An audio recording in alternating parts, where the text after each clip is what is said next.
Congress party వాళ్ళు ఏం చెప్తా ఉన్నారంటే మొత్తానికి మీకు ఖాళీ చేపిస్తారట, మీరు ఖాళీ చేస్తారా? మొత్తం ఇక్కడ నుండి వెళ్ళిపోమని చెప్తారట. దేనికి వెళ్ళిపోమంటారు? దేనికి వెళ్ళిపోమంటారు? ఇది బఫర్ జోన్ ల్యాండ్ అని అనుకుంటా మాట్లాడుతా ఉన్నారు, వాళ్ళకు స్టేట్మెంట్ ఇచ్చిళ్ళు. దేనికి పొమ్మంటాడు మమ్మల్ని?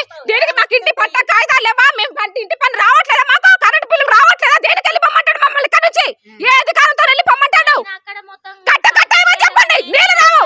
కట్టమని చెప్పండి, నీళ్ళు రావు. కాంగ్రెస్ వాళ్ళు ఎలక్షన్ ముందు ఇట్లా కట్టగట్టిస్తామని చెప్పిండు రేవంత్. తుమ్మల నాగేశ్వర గారు వచ్చి మమ్మల్ని రోడ్డు మీద నిలబడి నీకు మేము ఉన్నాను, మీకు కనకట్ట కట్టిస్తాను, మీకు ఎట్లాంటి బాధ్యత రాదు, ఏ ఇల్లు పోదు అని రేవంత్ రెడ్డి మాట ఇచ్చిండు. రేవంత్ రెడ్డి ఇచ్చిండు, తుమ్మల నాగేశ్వర మాకు మాట ఇచ్చిండు. ఏది మన మాట? ఏది మాకు? ఎక్కడుంది మాట? మాకు అసలు మాట కాదు కదా. కనీసం మునిగిపోతే ప్రాణాలు పోతుంటాయి కూడా ఒక్కడు కూడా వచ్చి రేవంత్ రెడ్డి గాని తుమ్మల నాగేశ్వరరావు గాని చూడలేదు మమ్మల్ని. ఇవన్నీ పట్టలే.